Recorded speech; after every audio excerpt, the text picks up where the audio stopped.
Come on, Barbie, let's go party. Yeah, it's me, Dr. Macclevoid. Not my real name, of course. It's just a web handle that I use, and I'm here today in what is strictly a time-bound presentation to talk to you about the Barbenheimer phenomena. Now, what is it? What's Barbenheimer? That compound word that you've been hearing of late on the internet, on your social media and things. Well, it refers to two movies. It refers to Barbie and Oppenheimer, two films that have absolutely no business being released on the same weekend, but will be. Nothing on earth can stop it now. It will be happening, in fact, this weekend. And by the time you've watched this video, it may indeed already have happened. And who knows what sort of damage it will have wrought on the minds of those who attended both films. So, why are we talking about it? Why have I gathered you here to discuss it? I suppose because I find it a rather interesting phenomena. This is a strange double bill, an odd bit of counter programming. We'll talk about what counter programming means very shortly. I'm no stranger to double bills, you understand. I start my day with Mike Lee's Naked and I end it with Dinner with Andre, and that's every single weekday. Because those two movies, if you like, form my philosophy, my personal philosophy, my entire outlook on life.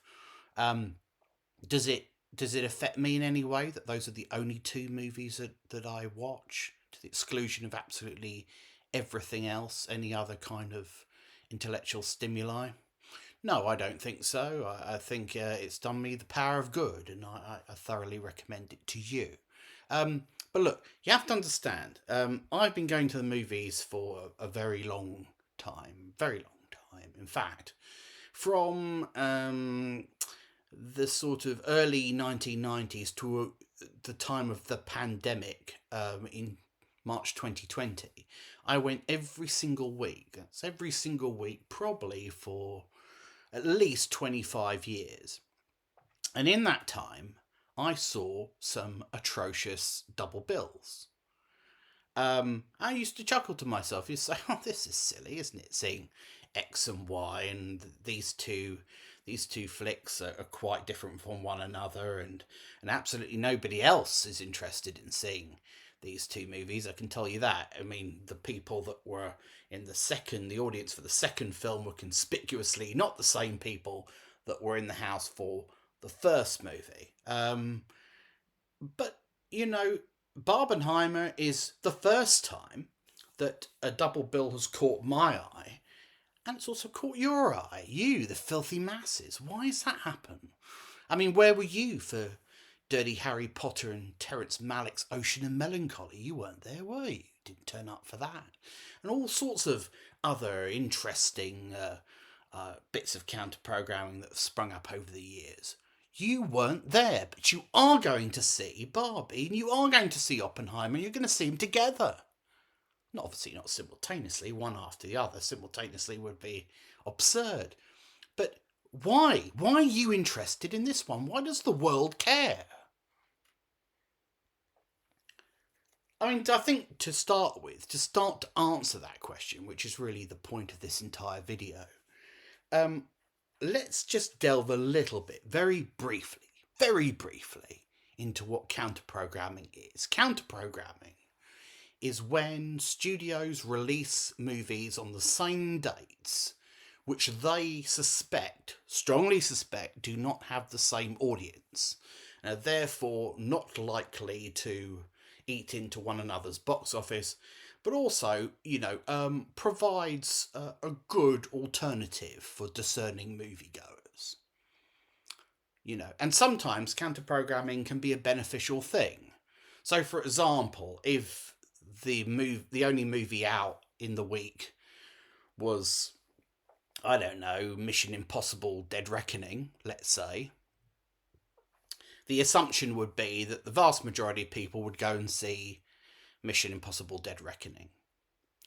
But if you were a shrewd studio and you had a nice little indie movie that was aimed at a very different audience, let's say predominantly a female audience, like, I don't know, the Menstrual Diaries, let's say, or whatever it was, a charming comedy about womanhood, you might put that movie out in the same slot, the same weekend, because you would suspect that the contrast would draw attention to your movie and encourage more people who weren't interested in going to see Mission Impossible to go and see your film instead. I came a cropper with this a long time ago because I made a film called Attack of the Nipple Drones, which fortunately was released on the same weekend as Attack of the Clones, a Star Wars movie, and it didn't end very well. I thought I was being clever by releasing my film the same weekend as George Lucas's movie, but unfortunately Lucasfilm didn't see it that way, and I was sent a cease and desist. They threatened to sue me because they said, obviously I was flirting with their copyright, and I wrote back to say that I was concerned that people might go and see Star Wars by mistake, thinking they had bought a ticket to my film. But that's a different story, and we won't get into that. That's all water under the bridge, and it's all been settled legally now. So, anyway, Barbie, Oppenheimer. Barbie is an example of counter-programming. Barbie and Oppenheimer. Oppenheimer is a serious, brooding, reflection on war and science and the role of science in warfare and the philosophy of contributing to a project that might lead to the destruction of the planet.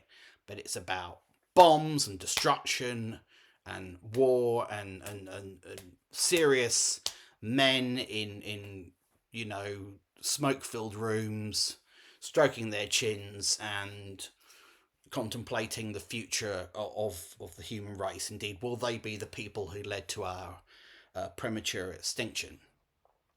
Not, you may think, a female-friendly flick. Warner Brothers certainly didn't think so. I mean, I understand, obviously, these are absurd generalizations, and of course there'll be plenty of women who want to see Oppenheimer and plenty of men who want to see Barbie, of which more in a moment.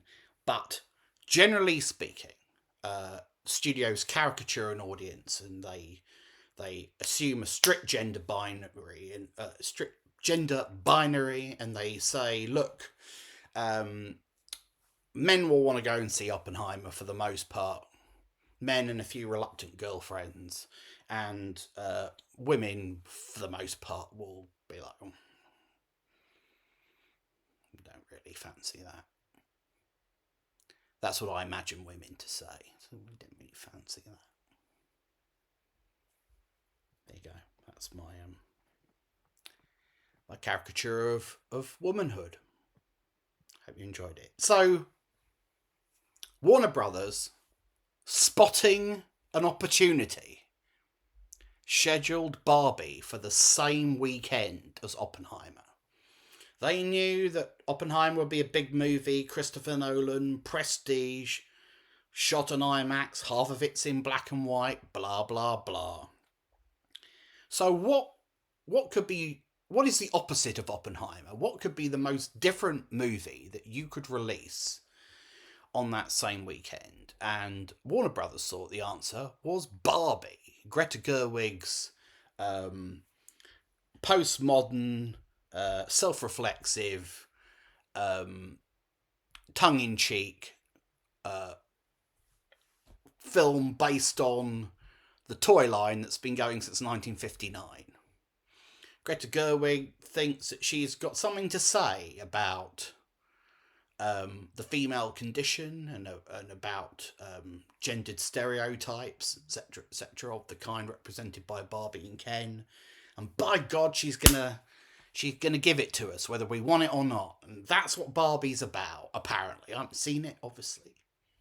But that's what people think it's about. Anyway, it's great counter-programming. It's colourful and silly and funny, allegedly. And flamboyant, to use a euphemism. It's everything that Oppenheimer isn't. And they're out on the same weekend. Counter-programming. And the idea is that the juxtaposition of these two movies is so absurd, so unlikely, that it's done what many other double bills failed to do. It's generated a huge amount of pre-release buzz. Barbie and Oppenheimer the same weekend? Crazy. The ironicists out there can't believe their luck. Wouldn't it be funny to go and see these two movies together? And it is suggested that is what many people will do. But here we must pause, you see. What does the apparent popularity, the pre-release popularity of these two movies tell us about the state of the movie industry? Not just this year, but perhaps generally speaking. Well, I think it tells us that audiences are so starved of sort of quote-unquote original marquee movies, movies that have got something a little bit of an edge to them, something a little bit different, a little bit kooky, a little bit interesting. In this case, an art house independent director like Greta Gerwig taking on something as sort of bland and ubiquitous as Barbie, and on the other hand, Christopher Nolan, respected middlebrow filmmaker, taking on a very serious historic drama with all the style and all the craft, and all the photochemical fetishism he promises to bring to that film. Oppenheimer, a treat for real movie lovers, shot on film, edited on film, shot on IMAX film, no less. No CGI, all the rest of it. Lovely bit of movie going for the purists amongst you. A real movie, as we used to call them. So the audience have been kind of starved of new movies like that aren't based on old IP, that aren't sequels, aren't franchise movies, that they actually might have an interest in seeing, because there's something about them that appeals to an audience. It's been a while since we've had a couple of movies like that, I think. There are far too many derivative, bland flicks out there. You know which ones I'm talking about. Marvel and all the rest of it. That these two together generate a little bit of buzz. And really, that tells us about the kind of movies that Hollywood don't make anymore. Because if they were making interesting, new, quirky, original movies all the time, there would be nothing about Barbie or Oppenheimer that would stand out. Why would anyone be interested? Or rather, they would be interested, but there wouldn't be any real buzz around it. It would just be, oh, of course, another week, another interesting new movie to go and see at the cinema.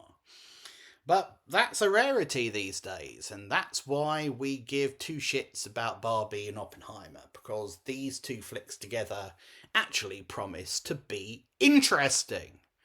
Now, whether they are interesting or not, well, you'll tell me, no doubt, in the comments after you've seen them. I hope seeing Barbie first, because I think scientists agree that Barbie and Oppenheimer is the correct sequencing, but Perhaps you're a contrarian and you'll see Oppenheimer first and round out the day with lots of laughter with Barbie. Who knows? Who indeed cares? But, by all means, tell me what the experience was of going to see the two movies. I'm marginally interested. So that's why it's caught people's eye, I think. But what does Hollywood make of all of this? I mean, Christopher Nolan, who made this prestige flick, he's probably a little bit pissed off because, okay, he's running with the joke. People are going to see my movie and Barbie on the same day. How amusing.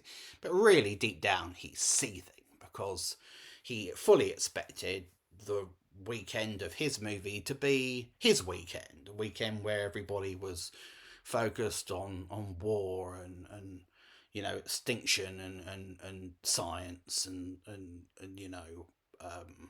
all that sort of thing. Instead, it's become one half of a joke. It's sort of become a punchline to a joke. And if you're Christopher Nolan, you probably don't like that. But Warner Brothers, who've got more of a sense of humour, have seen the potential, and they stubbornly refuse to move Barbie from that weekend slot because they saw that the two could potentially coexist together. So Hollywood probably hopes that this is going to lead to a sort of spike in box office receipts because it's been an incredibly disappointing summer for Hollywood so far. Indiana Jones has flopped, The Flash has flopped, these movies cost, $300 million each. Barbie and Oppenheimer, by the way, are sensibly budgeted, probably between about $80 and $100 million a piece. You can recover that sort of budget at the box office more easily than you can if your film is so expensive that only a gross of $1 billion worldwide will do. Oppenheimer only needs to make 300 million worldwide to break even, and it will almost certainly achieve that. It's almost as if there's a correlation between budgeting sensibly and making a profit. I don't know.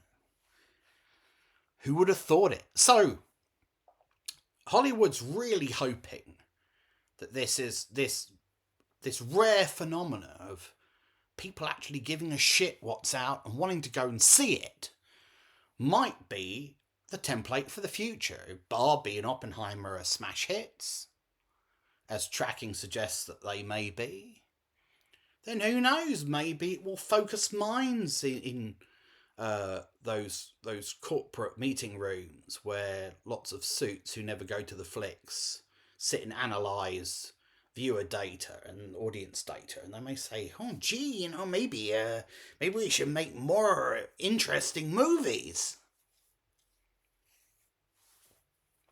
Yeah, pair up interesting filmmakers with interesting ideas and see what happens. In the past, that was quite an effective mechanism for producing box office hits, but anyway, we digress. So that's what Hollywood thinks will happen. What will happen? Well, if you ask me, which you haven't, but I'm telling you anyway, I think that not a lot will happen. I think that there will be far fewer people who actually want to go and see these movies together than Hollywood think. I think that Barbie has got its own audience, Oppenheimer has got its own audience.